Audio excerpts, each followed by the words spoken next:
Whoa! Awesome. Hi. Anything you want to say? Watch out for the blow darts. But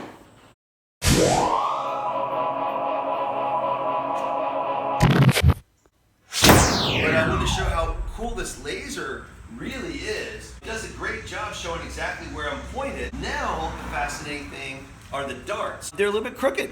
I haven't spent a whole lot of time on the darts the way I have on the blowgun, and each one, through the wind, tends to curve a different direction, kind of like a curveball in baseball. Now I can determine which darts are the most accurate because I have a somewhat steady blowgun. I rest it against the wall with the laser on. Wondering where that last one curved? Got a little Robin Hood action in here. One dart hit another dart.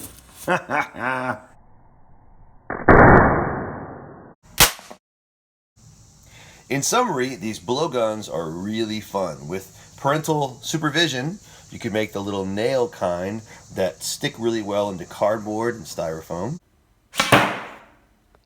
You can also go to the dollar store and get these little guys and stick them on the end of the blaster.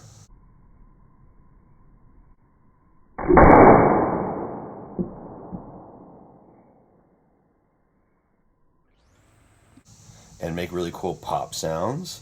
And you can also use marshmallows for a much safer version, knocking cups over and that kind of fun stuff.